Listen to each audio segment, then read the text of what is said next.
Well, I'm honored to welcome the Prime Minister. We've known each other for some time, and welcome to the White House. Welcome to the Oval, Mr. Prime Minister. Iraq has been a vital partner for the United States for some time now in the Middle East, and I've engaged deeply in Iraq for my entire career, back in the Senate as Vice President and as President. And I've worked with Iraq and as a matter of fact, my son Bo was in Iraq for a year with the Army National Guard.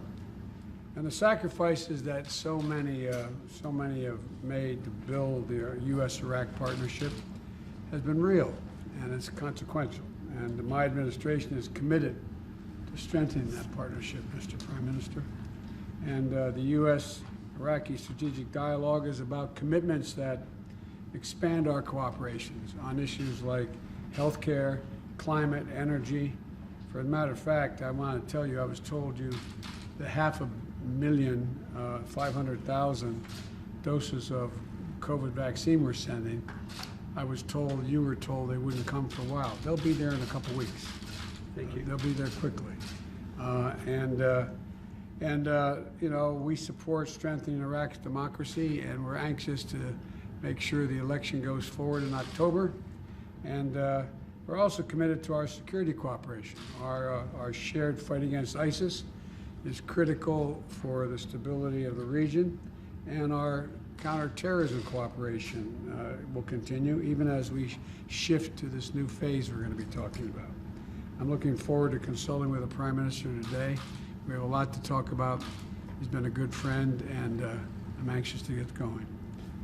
The floor is yours, sir. Thank you, Mr. President. It's a great honor to be here today with our American friends. We have strategic partnership.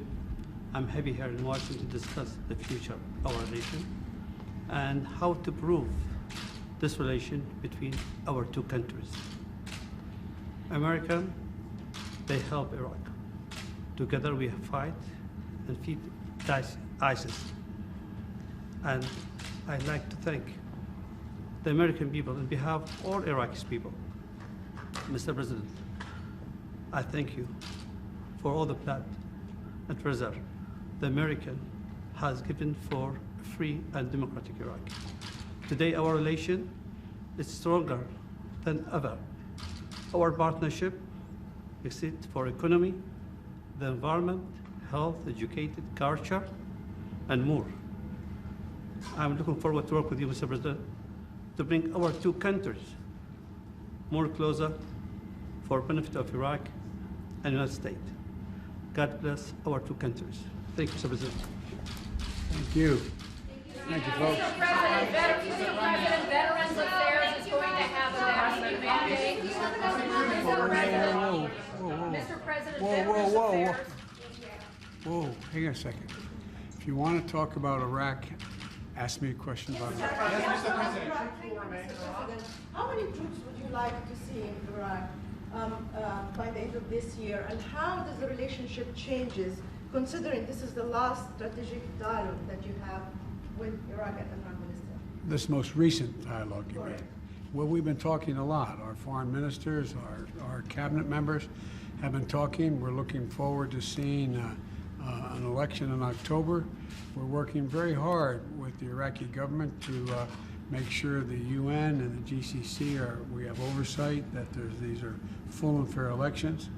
I've been in contact with al-Kadhimi.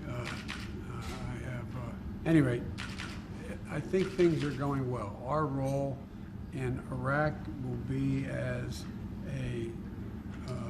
dealing with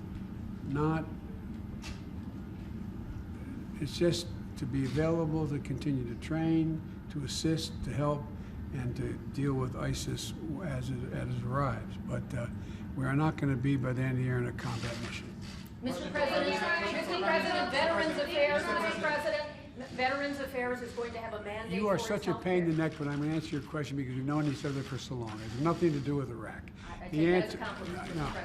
President. I'll answer your question. Yes, Veteran Affairs is going to, in fact, require that all docs working in facilities are going to have to be vaccinated. Thank you And do guys. you think there will be more